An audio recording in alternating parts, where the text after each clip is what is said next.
Não sabia que era a minha vez. Estava esperando alguém vir aqui à frente.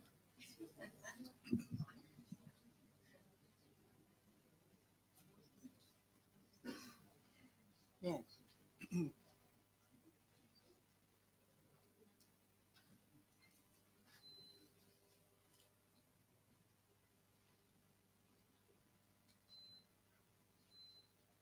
deixa eu me ajeitar aqui.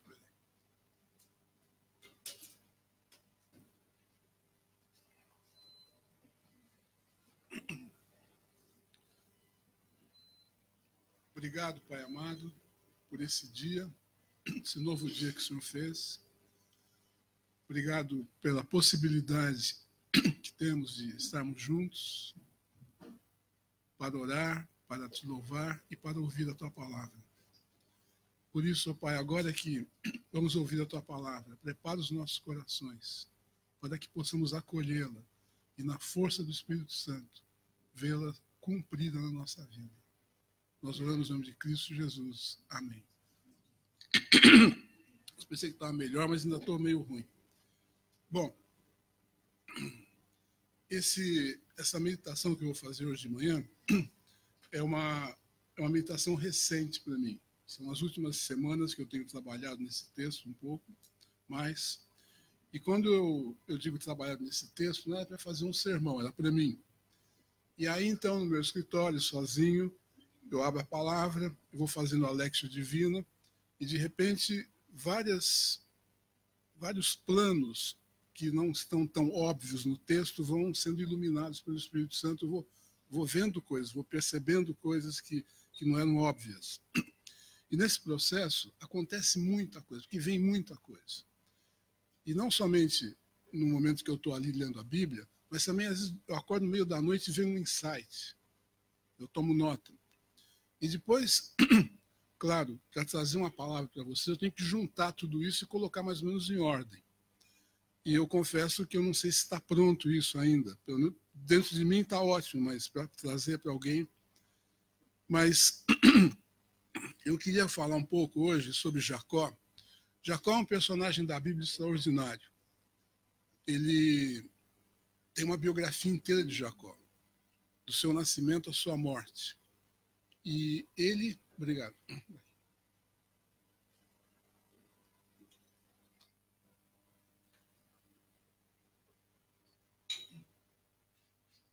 Ele é um personagem importante das Escrituras porque dezenas de vezes Deus é referido nas Escrituras como o Deus de Abraão, de Isaac e de Jacó. É um dos títulos de Deus, o Deus de Abraão, Isaac e Jacó. E essa história, essa biografia de Jacó, conta o itinerário espiritual que ele fez. Isso significa que não é para a gente ler como uma história que aconteceu 4.000 anos atrás, mas para ler de uma forma reatualizada, porque o itinerário espiritual de Jacó é o itinerário de todos nós. Essas biografias que estão na Bíblia, elas são como paradigmas, elas são como reflexos daquilo que a gente vive também. Deus que invade a realidade humana. Na realidade, a gente vive duas realidades, duas dimensões sobrepostas na experiência da fé. Dois planos. O reino de Deus e o reino desse mundo. O visível e o invisível. O efêmero e o eterno. O imanente e o transcendente. O céu e a terra. O homem natural e o homem espiritual. A gente vive na Babilônia, mas já tem alguns lampejos da Nova Jerusalém. Nós somos brasileiros ou portugueses, essa é a nossa cidadania terrena, mas nós somos cidadãos dos céus. Somos aqui peregrinos, forasteiros. Duas cidadanias, uma local e outra celestial. A palavra é uma palavra que está escrita aqui, nesse livro, mas está escrita também no coração dos homens. São duas realidades diferentes. Viver no mundo sem ser do mundo. Nós vivemos uma realidade política onde tem um trono, esse trono de César. Mas nós vemos uma outra realidade do trono, é o Cordeiro que está sentado nesse trono. São dois planos sobrepostos. O grande desafio espiritual é juntar essas duas coisas na nossa vida. É o que Jesus Cristo fez, ele integrou essas duas coisas. Ele é perfeitamente homem e perfeitamente Deus. Ele é o filho do homem, é o filho de Deus. Ele é simultaneamente divino e celestial. Ele é efêmero, porque ele vive 33 anos, mas ele é eterno também, porque ele ressuscita. Então, em Jesus Cristo, nós vemos esses dois planos, essas duas dimensões, essas duas realidades juntarem. Então, é isso que trata a espiritualidade cristã. É viver nesse mundo, com as nossas capacidades humanas, mas empoderados pela presença do Espírito Santo, que é um outro plano, é uma outra realidade. É viver essa palavra não com um livro escrito com tinta no papel, mas viver essa palavra como realidade escrita nos nossos corações. É convergir, aproximar e integrar esses dois planos, essas duas realidades, e isso é a vida cristã. É humana e é espiritual. Por exemplo, em Jesus Cristo acontece na transfiguração. Na transfiguração, naquele momento em que ele é transfigurado, os discípulos viram Jesus Cristo como ele seria na sua glória eterna, já como ressurreto, como o Senhor do universo. É uma coisa fulgurante, uma coisa muito poderosa. Os discípulos viram isso. As biografias, então, da Bíblia relatam as pessoas vivendo na convergência desses dois planos, o humano e o espiritual, o divino e o cotidiano. Então vamos olhar para a história de Jacó e ler aqui no capítulo 28 de Gênesis um incidente que aconteceu com ele, que está no capítulo 28, versículos 10 a Gênesis, 10 a 16 a 10 a 18, a 17. Quem pode ler esse trecho para mim? Estou meio sem voz.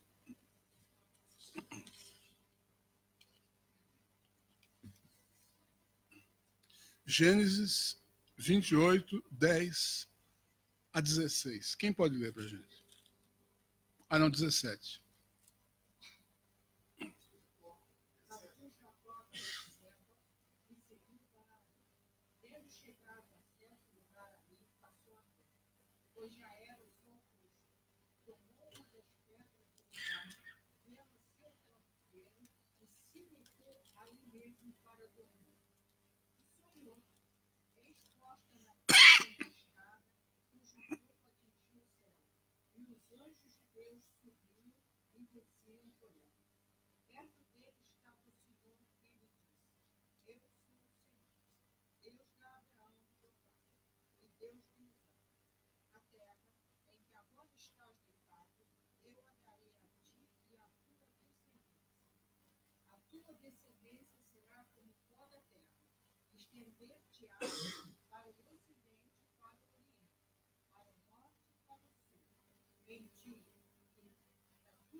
Então, aqui a realidade humana encontra outra realidade, a realidade celestial.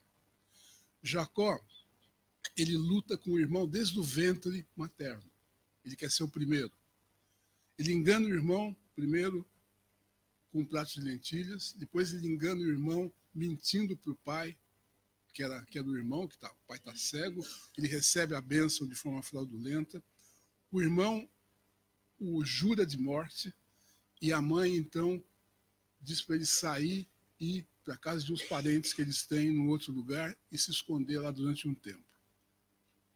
E Jacó, então, parte do sul da Palestina em direção a Harã, onde o seu avô Abrão tinha se estabelecido no seu roteiro desde Ur até a Terra Prometida. São mais de 1.000 quilômetros que ele tem que fazer, a pé. Ele ele não está bem, Jacó, nesse momento. Ele está fugindo e ele tem medo que o irmão venha matá-lo. E aqui a gente tem essa luta dramática entre irmãos e que constitui a história da humanidade. Irmãos que brigam. Começa com Caim e Abel, depois passa por José e se estende até hoje pela luta fratricida entre judeus e árabes. Isaac e Ismael são irmãos. Isaac são filhos do mesmo pai, Abraão, mas diferentes mães. Isaac, que deu o povo judeu, Ismael, que deu o povo árabe. Essa luta fratricida no contexto da família. Jacó está vivendo aqui um drama e um sofrimento de uma família humana disfuncional, que desmoronou de maneira quase irreparável. Jacó está só, não conta mais com a proteção da mãe, porque era o queridinho da mãe. Ele feriu o pai dele brutalmente ao mentir para o pai que estava cego, queria fazer o testamento, está enfraquecido, está morrendo. E ele foge. Ele está ferido nos seus laços afetivos mais próximos, mais íntimos. Teve que abandonar o pai adoecido, foge do seu irmão que odeia e quer matá-lo. Ele sabe que ele é o grande responsável por todo esse estrago no contexto da família, e porque ele mentiu para extorquir a herança do irmão diante do pai. Não lhe ocorre que Deus possa ajudá-lo. Sua consciência pesa e está ruído pelo remorso. Jacó perdeu todas as referências principais da sua vida. Deus, família, lar, terra, amizade, trabalhos, e está fugindo, está sozinho. E no seu caminho, aí em direção a Harã, ele sai de Berseba, na Turquia, ele encontra um local que chama-se Luza. E ele para ali para dormir, coloca uma pedra como travesseiro, talvez também com proteção dos animais, porque tem feras nesses lugares, ele está num lugar ermo, sozinho. E ele já andou 3 dias. Ainda faltam mais quase um mês para ele chegar onde ele está indo. Jacó está completamente perdido, desamparado, abandonado, sozinho, sem recursos, distante do seu ponto de partida, mas ainda muito longe do seu destino. Essa é a sua realidade nesse plano humano, na dimensão terrena, efêmera. É quando um portal se abre diante dele, nessa situação. Ele tem um sonho. É noite, e aí o sonho é das formas como Deus se revela também. Quando eu estou meio acordado, meio dormindo, alguns símbolos emergem do meu inconsciente e Deus está presente para me ensinar alguma coisa. E, meio acordado, meio dormindo, esses símbolos vindo das profundezas da alma de Jacó mostra aquilo que estava escondido nele e que ele não sabia. Ele vê uma escada. Nesse sonho ele vê uma escada apoiada no chão e com outra ponta tocando os céus. Nessa escada, anjos subiam e desciam. E no topo tem um trono. O que Jacó vê? Jesus, mais tarde, 2000 anos depois, interpreta o sonho de Jacó quando ele diz: vereis o céu aberto e os anjos de Deus subindo e descendo sobre o filho. É uma cristofania. Ele não sabia, não tinha nem ideia. Mas ele está prestes a entrar numa realidade que ele desconhecia, que é uma realidade espiritual que sobrepõe ao plano humano que a gente vive. E essa é uma revelação gradativa, porque começa lá em Gênesis, para Jacó, que é pai das 12 tribos de Israel. No Novo Testamento, em Cristo Jesus, é para todas as tribos e todas as nações do mundo. Em Gênesis, é uma revelação pessoal para Jacó. No Novo Testamento, a escada, que é Cristo, que liga o céu e a terra, é uma revelação universal para todo mundo. Em Gênesis, é Betel, casa de Deus. No Novo Testamento, é Emanuel, Deus conosco. Jacó viu o Senhor do universo, aquele que desceu à terra, para que com ele pudéssemos subir aos céus. E vê um pedacinho. O céu já começou, o céu já está em nós. De vez em quando a gente tem essa percepção, ainda que momentaneamente, mas já está presente. Por isso Paulo diz assim: não atentando para as coisas que se veem, que são efêmeras, mas para as que não se veem, que são eternas. O invisível, além das aparências, além do universo que a gente olha e vê, além da minha situação no cotidiano, tem uma outra realidade sobreposta. É invisível, mas está presente. Então, o que acontece aqui? Aqui, Deus está mostrando que Ele se interessa e nos visita em situações humanas obscuras e desesperadoras. É quando Ele aparece. O céu se abre e vemos Jesus Cristo descendo para nos acolher, nos amar, nos perdoar e nos conduzir a outra realidade, a outro plano, a outra dimensão. É o que aconteceu com João em Patmos, igreja perseguida, muitos santos são mortos em Jerusalém, outros presos. João se exila na ilha de Patmos. O sonho acabou, sozinho, e foi ali que ele viu o céu se abrindo. E no trono do universo, o cordeiro que foi imolado. Não é César. Aquilo traz uma outra dimensão na vida desse homem. Semelhantemente, no nosso itinerário espiritual, existem momentos desesperadores onde o céu se abre e eu vejo o que está acontecendo no andar de cima, na soberania de Deus. E aquilo me enche de esperança, porque eu sou visitado pelo céu, sou visitado pelo eterno, sou visitado pelo divino. Eu saio desse plano para compreender mais profundamente a existência humana que se situa nesses dois planos.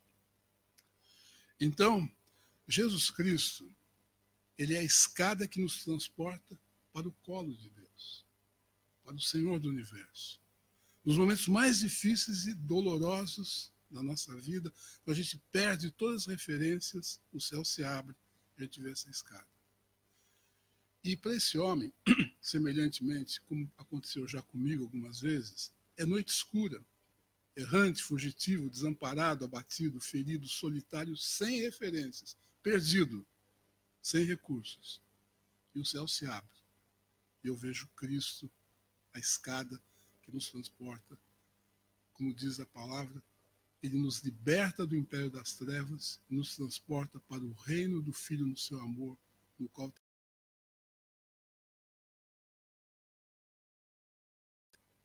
é uma experiência que está nas Escrituras, mas é universal.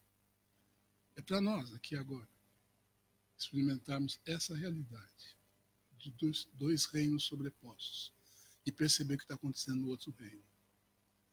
Nós olhamos muito para os nossos problemas, olhamos muito para as nossas circunstâncias. A gente não percebe os recursos que a gente tem a partir dessa escada que faz a ligação entre a terra e o céu. E aí, ele ouve uma voz que diz: eu sou o Senhor Deus de Abraão, o Deus de Isaac. É interessante, o Deus de Abraão, o Deus de Isaac e o Deus de Jacó. Não é o Deus de Abraão, vírgula, Isaac, vírgula, Jacó, vírgula. Deus está falando assim uma coisa muito íntima aqui para esse homem. Porque diz assim: sabe, Jacó, eu conheço teus pais, sou amigo deles. Conheço teu pai, conheço teu avô, conheço bem tua família, conheço você desde que você nasceu. Eu sei das trapaças que seu avô fez. Eu sei da dor do seu pai quando você mentiu para ele. Eu sei do ódio do seu irmão que tem por você. Eu sei dessa ligação, esse subsistema que você tem com a sua mãe. Eu conheço os motivos pelo qual você fugiu. Eu sei quem você é. Essa é uma experiência espiritual profunda. Porque não é o Deus dos meus pais. Não é o Deus de Calvino e do Lutero. Não é o Deus da minha tradição teológica e eclesiástica. É o meu Deus que se revela. Deus que me conhece intimamente, sabe quem eu sou e onde eu me encontro. Essa é a visitação de Deus. O mesmo Deus que é experimentado e percebido por cada um de nós de forma diferente, pessoal, íntima, única, original, quando ele visita a minha realidade humana mais profunda. Ele sabe quem eu sou, ele está comigo. É o meu Deus, não é o Deus do meu pai, não é o Deus da Igreja Batista, não é o Deus dos protestantes, é o meu Deus, que conhece a minha realidade. Eu sei quem é o seu pai, eu sei quem é o seu avô, eu vi você nascer. Eu conheço todas as suas atrapalhadas, eu conheço todas as suas dores, eu conheço todos os seus sonhos. É o meu Deus. Esse Deus que se revela pessoalmente a mim, não é uma coisa pessoal, intimista. Não é uma relação que fica só entre eu e Deus. Porque o Deus de Jacó, o Deus de Abraão, Deus de Jacó, de Abraão, Isaac e Jacó, é o Deus que abençoa todas as famílias da terra. Essa bênção que eu recebo nessa visitação não é só para mim. Ela precisa irradiar para que outros se beneficiem dela, perto de mim, minha mulher, meus filhos, minha família, os meus amigos. Ele me abençoa e, através da minha vida, abençoa a igreja e toda a família da terra, toda a família humana. Então, o contexto de ser abençoado, na Bíblia, é de ser bênção para os outros. Não é para me guardar, é para me contar depois. Eu sou Osmar Ludovico, um maltrapilho, ferrado, com um monte de problema. Mas Deus se revela, me acolhe e me conhece. E me leva dessa dimensão de trevas, de obscuridade, de sofrimento na vida humana, para o colo de Deus e me mostra o futuro, a escatologia, o reino de Deus, que já está presente em nós de forma embrionária, mas vai estar presente logo mais de forma completa para todos nós. Essa esperança que nos anima a viver a nossa vida. Então, a gente pode perguntar, quem é o meu Deus? Que me conhece na intimidade. Quem é o meu Deus? Quem eu cultivo essa amizade com Ele na leitura da Bíblia, na minha vida devocional e na oração. Não é o Deus dos meus pais. Não. Não é o Deus dos livros que eu li. Não é o Deus dos líderes que eu segui. É o meu Deus, que eu vi, literalmente. O céu se abrindo e Ele descendo, me acolhendo e me levando com Ele de volta para a casa do Pai. Jacó, quando ele tem essa experiência, ele diz o seguinte: Deus estava aqui e eu não sabia. Deus estava nesse lugar e eu não sabia. É o que acontece conosco. Não importa o que a gente está passando, porque diante de nós temos uma escada, mas a gente não sabe, não vê. A gente tem ouvido e não ouve, tem olhos e não vê. Deus está comigo nos momentos mais difíceis da minha vida e eu não percebo e tento resolver me virar sozinho. Daí dá no que dá. Atrapalhadas em cima de atrapalhadas.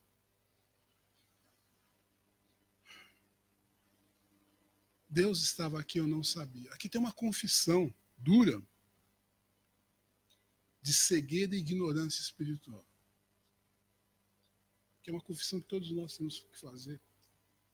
Porque nos momentos mais difíceis da nossa vida, a gente achou que estava sozinho e abandonado. Não. É quando ele estava junto, é quando ele estava próximo. E aí, esses dois planos, essas duas realidades, essas duas dimensões sobrepostas na experiência da fé. Jacó, sozinho, desamparado, abandonado, fragilizado, e o Deus do universo, uma escada, abre um portal para ele e ele vê que ele não está mais sozinho, que ele está protegido e que tem promessa para ele, tem presença. É interessante porque isso acontece em outros momentos da Bíblia.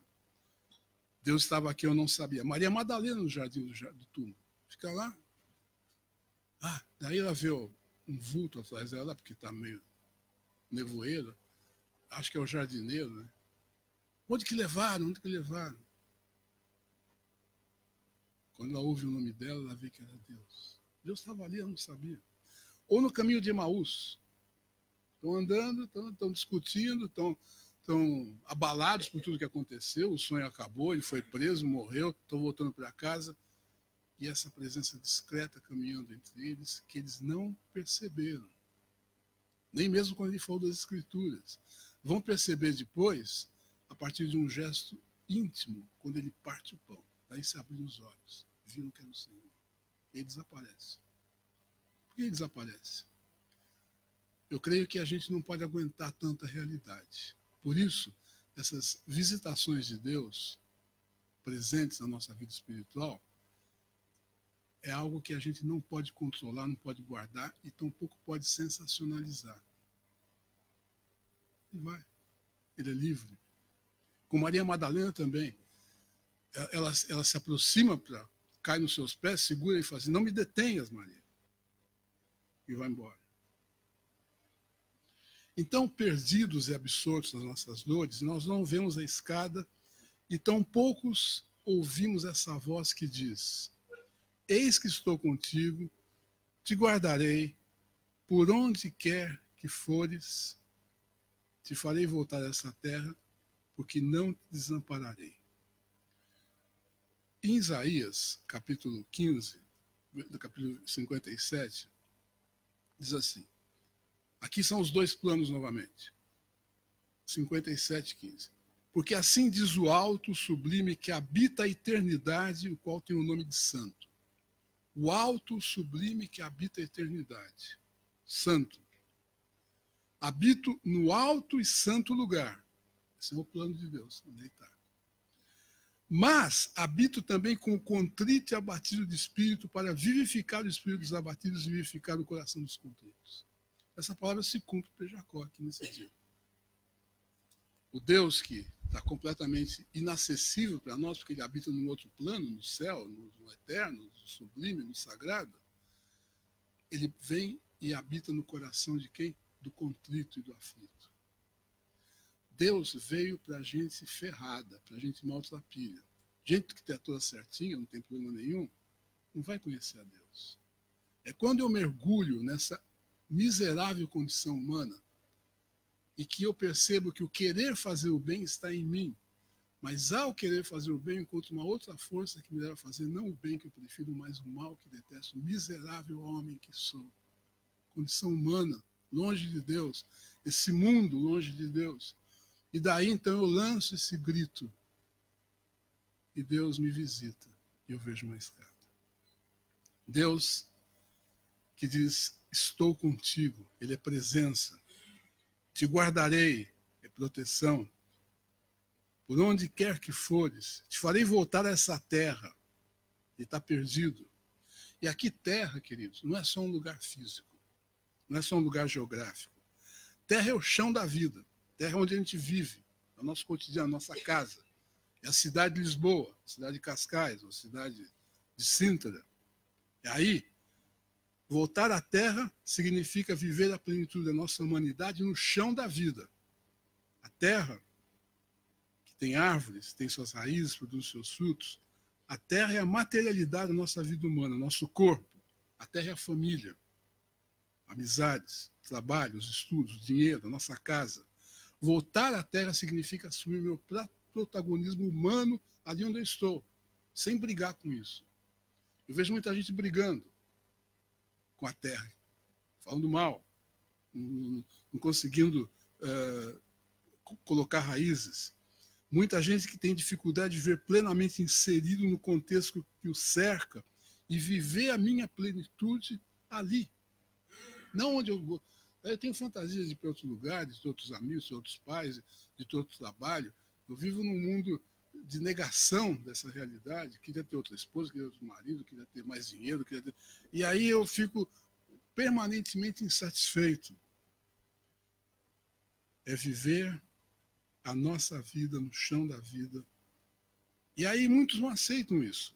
Brigam com ela, sejam portugueses ou sejam estrangeiros que vivem em Portugal. Precisamos aceitar com alegria, com gratidão a terra que a gente está pisando agora, com a nossa realidade física, corporal, olhar ao redor, minha família, meus amigos, olhar ao redor a igreja, a cidade, meu dinheiro, minha sexualidade, e assumir isso plenamente, de forma santa. Por quê? Porque a encarnação é o fundamento da cristologia. Ele encarna na realidade humana. Ele nasce pobre em Nazaré.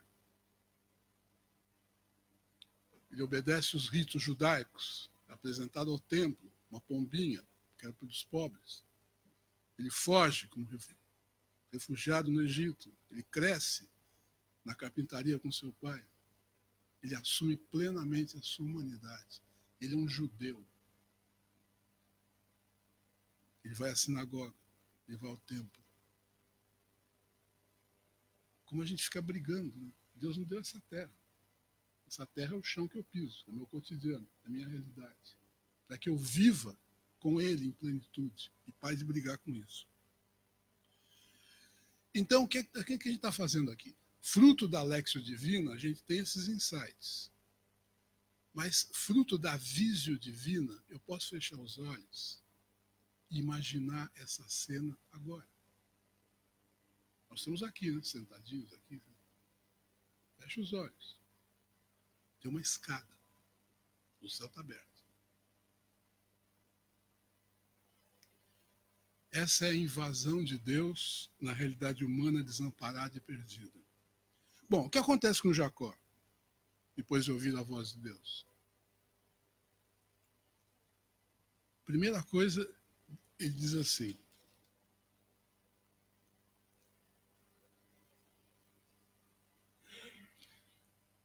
Ele diz, na verdade o Senhor estava nesse lugar, eu não sabia. E temendo, disse, quão temível é esse lugar, é casa de Deus e porta dos céus.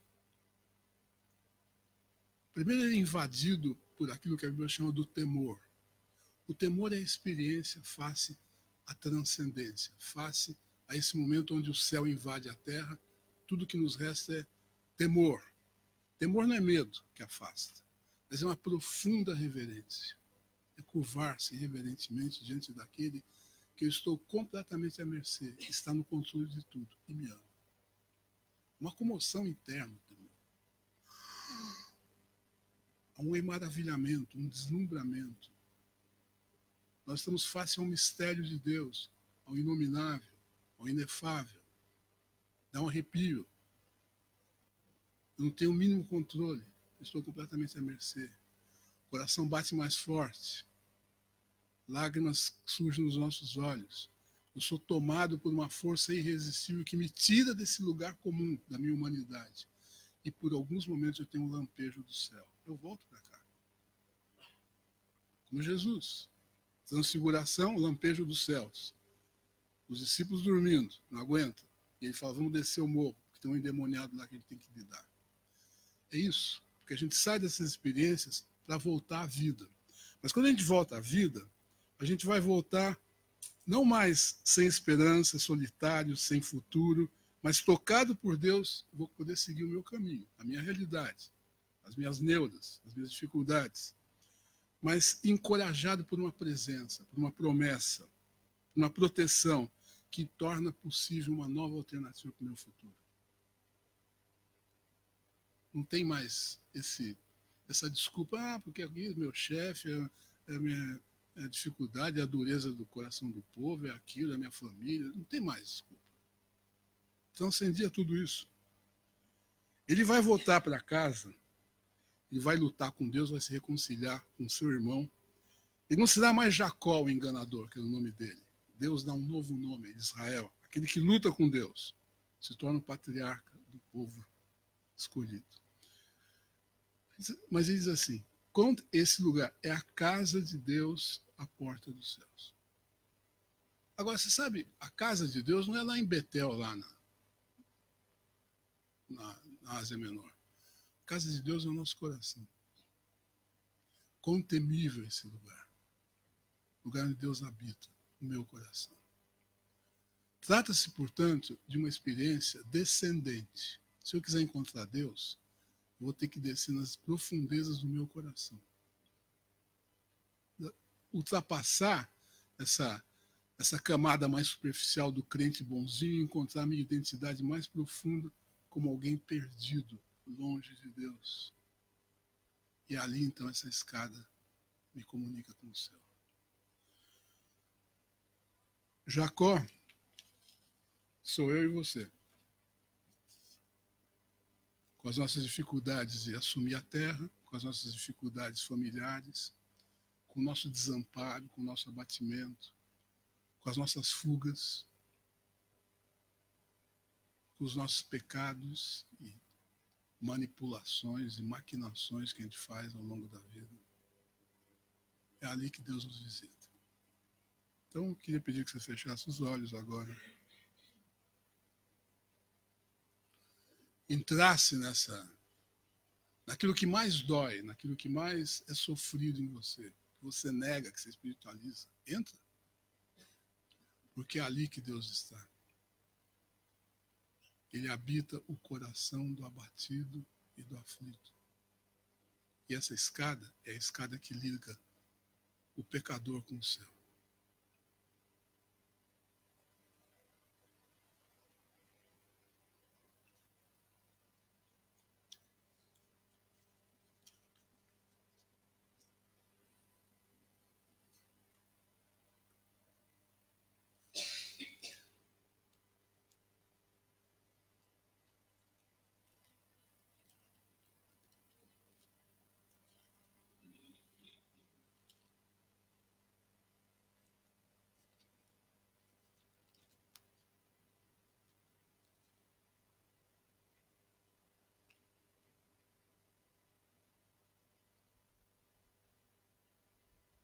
O Cordeiro está no trono do universo, além das minhas circunstâncias.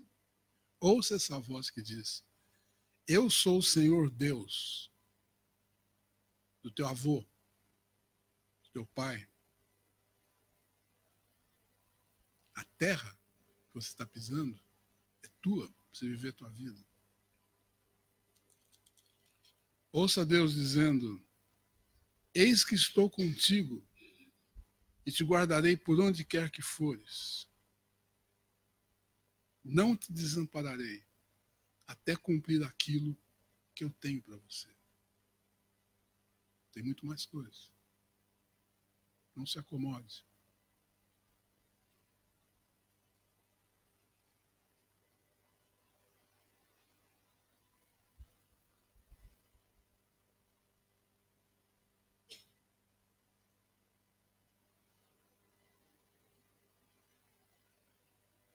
Quão temível é este lugar, coração humano. É a casa de Deus, a porta dos céus. Não é para abordar isso levianamente, mas com temor no coração. Quão temível é este lugar. Que lugar é esse? Lugar onde Deus habita, a casa de Deus. Ali tem uma porta para o céu.